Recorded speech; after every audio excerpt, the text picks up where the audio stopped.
안녕하세요. 오늘은 참 중요한 이야기를 나누려고 해요. 부모가 자녀에게 돈을 주면 안 되는 이유, 그리고 그 대신 우리가 해야 할 일에 대해 이야기해 볼까 합니다. 우리 부모들은 자녀를 무한한 사랑으로 키웁니다. 그 사랑이 때로는 돈이라는 형태로 표현되곤 하죠. 하지만 이게 과연 진정한 사랑일까요?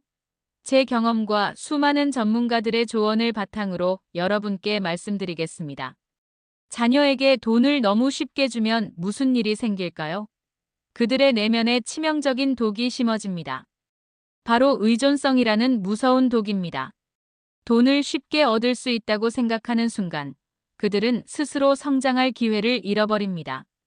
제 주변을 보면 부모의 돈에 의존해 살아가는 젊은이들이 참 많아요. 그들의 공통점은 뭘까요? 꿈이 없고 열정이 없으며 자신의 잠재력을 믿지 못한다는 거예요. 이건 단순한 경제적 문제가 아니라 인생의 근본적인 문제입니다. 우리가 자녀에게 줄 수 있는 가장 큰 선물은 돈이 아니라 스스로 살아갈 수 있는 능력입니다. 자녀가 어려움을 겪을 때 그 어려움은 그들을 강하게 만드는 소중한 경험입니다. 부모의 돈은 이 성장의 기회를 앗아가 버립니다. 제 친구 중에 자녀에게 무조건 돈을 주는 부모가 있어요. 그 자녀는 지금 30이 다 되도록 제대로 된 직업도 없고 미래에 대한 꿈도 없어요. 반면에 스스로 힘들게 살아가는 다른 친구의 자녀는 이미 작은 사업을 일으키고 꿈을 향해 나아가고 있어요. 경제적 독립이란 단순히 돈을 버는 것이 아닙니다. 그것은 자존감을 만들어가는 힘겨운 여정입니다. 부모의 돈에 의존하면 자녀들은 절대로 자신의 진정한 잠재력을 발견하지 못할 거예요. 그렇다고 자녀를 완전히 내팽개치라는 말은 아닙니다. 사랑은 언제나 변함없이 주어져야 해요. 하지만 그 사랑은 조건부 퍼넨셜 서포트와 함께 해야 합니다. 예를 들어 창업이나 교육과 같은 생산적인 목적으로 지원할 수 있어요.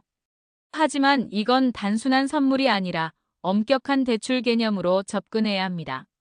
상환 계획을 명확히 세우고 그 돈을 어떻게 사용했는지 투명하게 보고받아야 해요. 저는 제 자녀에게 이렇게 말해요. 내가 너에게 돈을 주는 건 내 꿈을 위한 투자야. 하지만 이건 선물이 아니라 너의 미래에 대한 대출이고 넌 반드시 이 돈의 가치를 증명해야 해. 우리가 자녀에게 정말 필요한 건 돈이 아니라 그들이 스스로 성장할 수 있는 환경입니다. 실패를 두려워하지 않고 도전할 수 있는 용기. 그리고 무엇보다 자신을 믿는 힘. 부모의 역할은 돈을 주는 것이 아니라 그들의 잠재력을 믿고 성장할 수 있는 기회를 제공하는 것입니다. 때로는 그 성장통이 너무 아플 수 있어요. 하지만 그 아픔이 결국 그들을 더 강하게 만들 거예요. 마지막으로 여러분께 말씀드리고 싶어요. 자녀를 진심으로 사랑한다면 돈을 주지 마세요. 대신 그들이 스스로 성장할 수 있는 용기와 환경을 만들어주세요. 우리의 진정한 유산은 돈이 아니라 우리가 길러낸 자녀의 잠재력입니다. 감사합니다.